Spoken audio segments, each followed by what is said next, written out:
Manager कौन होता है और मैनेजिंग डायरेक्टर कौन होता है, पहले कीवर्ड्स हाईलाइट कर लेते हैं। मैनेजर सेम कलर्स रखना। हाँ, मैनेजर एक इंडिविजुअल होता है, लेकिन मैनेजिंग डायरेक्टर एक डायरेक्टर है। वाह मैम, क्या बात बोली आपने, मैनेजिंग डायरेक्टर डायरेक्टर होता है और वो इंडिविजुअल होता है। अच्छा, इंडिविजुअल क्यों बोला है? क्योंकि आपकी कंपनी में मेंबर्स या जो सब्सक्राइबर्स हैं वो बॉडी कॉर्पोरेट्स भी हो सकते हैं, लेकिन वो मैनेजर नहीं हो सकते। मैनेजर कौन होता है? जो कंपनी को मैनेज करता है। कोई आर्टिफिशियल पर्सन मैनेज कर सकता है क्या? नहीं कर सकता। ये काम तो किसी इंडिविजुअल का ही होगा ना, जिसके पास दिमाग है, जो डिसीजंस ले सकता है, जजमेंट्स फॉर्म कर सकता है। तो manager means an individual, whereas managing director is a director. Second point of difference क्या है? Colour change. Yes, subject to the superintendence control direction of the board. तो जो मैनेजर होता है वो सुप्रीम अथॉरिटी नहीं है। कौन है ये मैनेजर?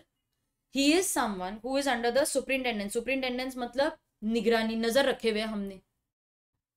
तुम उनको रिपोर्ट करोगे, तुम उनके कंट्रोल में हो, उनकी डायरेक्शंस फॉलोगे। किसकी? बोर्ड ऑफ डायरेक्टर्स की। तो कहना है इसे बोर्ड ऑफ डायरेक्टर्स सुप्रीम है, उसके नीचे आ जाता है हमारा मैनेजर। ठीक है, फिर मैनेजिंग डायरेक्टर ये क्या है? ही बाय वर्च्यू ऑफ, मतलब because of articles of the company और may be an agreement with the company or by a resolution passed in either general meeting or board meeting is the managing director of the company। तो मैंने एक छोटा सा यहाँ पर note लिखना चाहिए। रेजोल्यूशन किसकी रेजोल्यूशन होगी? या तो वो जनरल मीटिंग में पास की हुई होगी या फिर बोर्ड मीटिंग में। जनरल मीटिंग या बोर्ड मीटिंग में आपने पास किया और बोला अरे डायरेक्टर्स, हम में से ये मैनेजिंग डायरेक्टर है, या फिर आपके आर्टिकल्स में लिखा है कि हम में से ये मैनेजिंग डायरेक्टर होगा, नाम लिखा है उसका, या फिर आपने उसके साथ अग्रीमेंट की है कि जितने भी डायरेक्टर्स हैं उनमें से ये हमारा मैनेजिंग डायरेक्टर होगा। अच्छा, अब जो मैनेजर है वो काम क्या करेगा? पहले कर लेते, धीरे धीरे और भी डिटेल में एक्सप्लेन करूंगी आपको। काम क्या करेगा? He has the management of what, अभी अंडरलाइन करती हूँ, होल, सॉरी अंडरलाइन नहीं, बॉक्स में डालेंगे, होल और substantially the whole of affairs of the company. ठीक है, या तो उसके पास पूरी अथॉरिटी है या सब्सटैंशियल अथॉरिटी है। सब्सटैंशियल मतलब कि होल नहीं, लेकिन काफी ज्यादा। ठीक है, of the affairs of the company. ये जो मैनेजिंग डायरेक्टर है वो, इसके पास सिर्फ सब्सटैंशियल पावर्स ऑफ मैनेजमेंट है, होल नहीं है। देखा आपने, फर्क है ना। मैनेजर के पास होल हो सकता है या सब्सटैंशियल, इसके पास ये नहीं। मैम एक डाउट आ रहा है यहाँ पर, एक डाउट आ रहा है। सपोज मेरे पास मैनेजर है और मैनेजिंग डायरेक्टर भी है।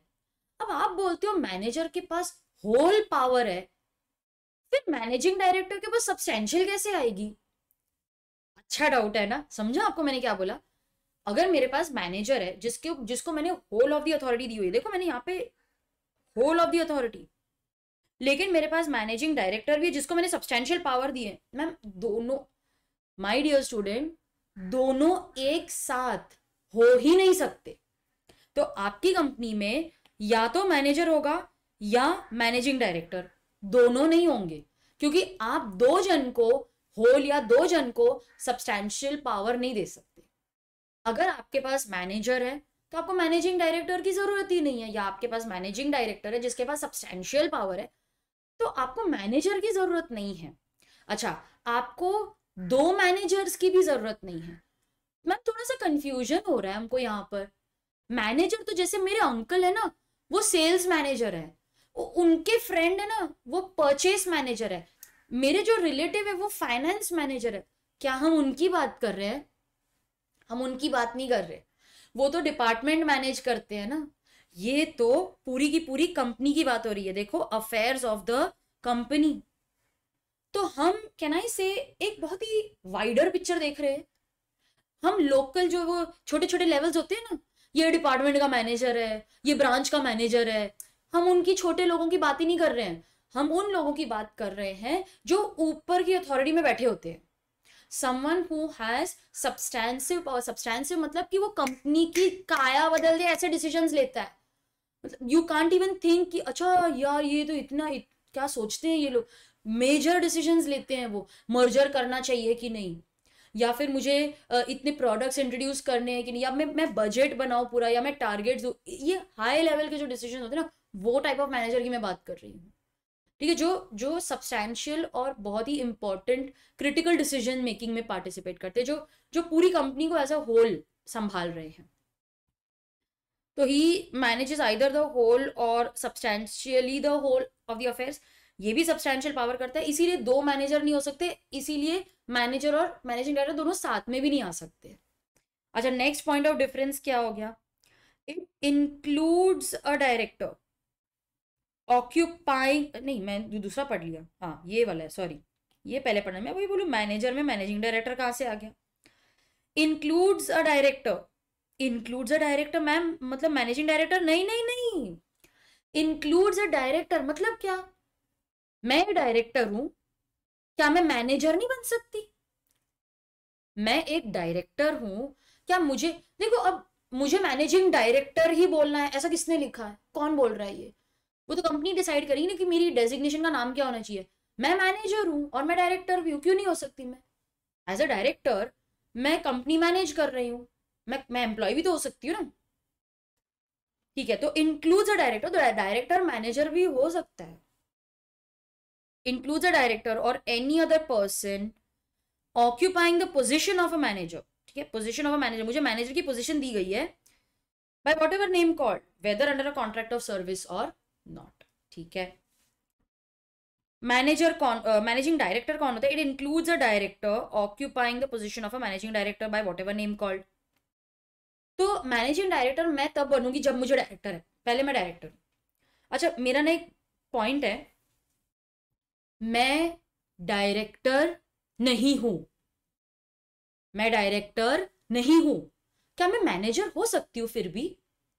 हाँ बिल्कुल, मैनेजर बनने के लिए मुझे सिर्फ एक इंडिविजुअल होना पड़ेगा, है ना? तो मैं डायरेक्टर नहीं हूं लेकिन मैं फिर भी मैनेजर हो सकती हूँ। मैं डायरेक्टर हूं, क्या मैं मैनेजर हो सकती हूँ? हाँ, मैं फिर भी मैनेजर हो सकती हूँ। अच्छा, इतना समझा ना? मैं डायरेक्टर नहीं हूं, फिर भी मैं मैनेजर बन सकती हूँ। मैं डायरेक्टर हूं, मैं फिर भी मैनेजर बन सकती हूँ। तो मैनेजर एक बहुत अच्छी पोजीशन है, किसी को भी डाल दो। लेकिन मैनेजिंग डायरेक्टर होने के लिए मुझे डायरेक्टर होना जरूरी है। मैं डायरेक्टर नहीं हूं ना, तो मैं मैनेजिंग डायरेक्टर नहीं बन सकती। Are you getting me? तो कोई भी मैनेजर बन सकता है, लेकिन सिर्फ एक डायरेक्टर ही मैनेजिंग डायरेक्टर बनेगा। अच्छा, so it includes a director occupying a position of a managing director. इसीलिए तो स्टूडेंट्स यहां पर इंक्लूड्स अ डायरेक्टर लिखा है, यहां पर डायरेक्टर और एनी अदर पर्सन लिखा है, क्योंकि मैनेजर होने के लिए आपको डायरेक्टर होना जरूरी नहीं है। Okay, I hope you got the difference. इसीलिए मैंने ना स्टेप बाय स्टेप आपके साथ में पढ़ रही थी। देखो, ये मेरा सबसे पहला प्रोविजन, ये भी मेरा पहला नहीं, ये मेरा पहला प्रोविजन था कि it means an individual, here it means a director. He is subject to the superintendence control direction of the board, वो बोर्ड को रिपोर्ट करता है, उनकी डायरेक्शंस फॉलो करता है। यहाँ पर मैनेजिंग डायरेक्टर मैं बनी थी क्योंकि मेरा नाम आर्टिकल्स में या फिर मेरा एग्रीमेंट है कंपनी के साथ, या मुझे मैनेजिंग डायरेक्टर बनाने के लिए रेजोल्यूशन पास की गई थी। मेरे पास होल या सब्सटैंशियली होल पावर है एज अ मैनेजर, यहां पर मेरे पास सिर्फ सब्सटैंशियल पावर है। दोनों एक साथ को एग्जिस्ट नहीं कर सकते, या तो मैनेजर होगा या कंपनी में मैनेजिंग डायरेक्टर होगा। मैनेजर होगा तो एक ही होगा, मुझे दूसरे की जरूरत ही नहीं है। मैं अगर डायरेक्टर हूं तो भी मैं मैनेजर बन सकती हूँ, मैं डायरेक्टर नहीं हूं तो भी मुझे मैनेजर बनाया जा सकता है, लेकिन मैनेजिंग डायरेक्टर बनने के लिए मुझे डायरेक्टर होना जरूरी है। अच्छा, अब एक्ट की ब्यूटी देखो, ब्यूटी देखो, मैंने यहां पर सब्सटैंशियल वर्ड यूज किया है। कितना जेनेरिक हो सकता है ना, मतलब सब्सटैंशियल में कुछ भी आ सकता है। एम्बिग्विटी हटाने के लिए उन्होंने सब्सटैंशियल वर्ड को एक्सप्लेन किया है। कैसे एक्सप्लेन किया देखो, for the purpose of this clause the power to do administrative act, ये हम हाईलाइट कर लेंगे, ये हमारे लिए इंपॉर्टेंट है। The power to do administrative act of routine nature, ये तो कोई भी कर लेगा, बस अथॉरिटी दे दो। When authorise by the board, ये भी जरूरी है ना, ऐसे ही बस मुझे आज कुछ नया काम करने का सूझा नहीं, आपको बोर्ड ने अथॉरिटी दी है तो ही आप रूटीन काम कर सकते हो, ये भी मेरे लिए इंपॉर्टेंट है। Authorise by the board. अच्छा, तो मुझे कोई एडमिनिस्ट्रेटिव काम या रूटीन काम करने की अथॉरिटी बोर्ड ने दी है, उसमें क्या आएगा, क्या रूटीन काम हो सकता है? देखो लिस्ट दी है आपको, कॉमन सील अफिक्स करना, चेक को ड्रॉ या एंडोर्स करना, नेगोशिएबल इंस्ट्रूमेंट को ड्रॉ या एंडोर्स करने की मेरे पास अथॉरिटी है, to sign any certificate of share, share certificate sign करने की या ट्रांसफर फॉर्म्स साइन करने की, उसे हम सब्सटेंशियल पावर नहीं मानेंगे, ये रूटीन काम है। अब सोचो ना, मुझे साइन करने की अथॉरिटी है चेक या नेगोशिएबल इंस्ट्रूमेंट एंडोर्स करने की, तो मेरे माइंड में मैं सडनली सोचने लग गई, I have lot of power, अरे मैं तो मैनेजर हूं, हेलो, ये रूटीन काम है, ये करने के लिए किसी ना किसी को तो अपॉइंट करना ही था। अभी डायरेक्टर सारे तो नहीं साइन करेंगे ना, या कोई सब सब ऑथोराइज सिग्नेटरीज तो नहीं होंगे, चेक इतना सही होता है, उसमें किसी एक या 2% का ही साइन होगा ना, तुम उनमें से एक हो। ये रूटीन काम है, कंपनी को हजारों चेक साइन करने पड़ते हैं, ये रूटीन काम है, ये सब्सटैंशियल पावर वाला काम नहीं है। ऑल्दो तुम्हारे माइंड में तुम सोच रहे हो बहुत बड़ा काम है, लेकिन ये रूटीन काम है, इसकी क्लैरिटी यहाँ पर दी है। ठीक है, तो ये जो रूटीन काम है, एडमिनिस्ट्रेटिव काम है, like for example such as, ये फाइनल लिस्ट नहीं है, ये सिर्फ एग्जाम्पल्स दिए हैं उन्होंने, that is not considered as substantial power. Okay, चलो।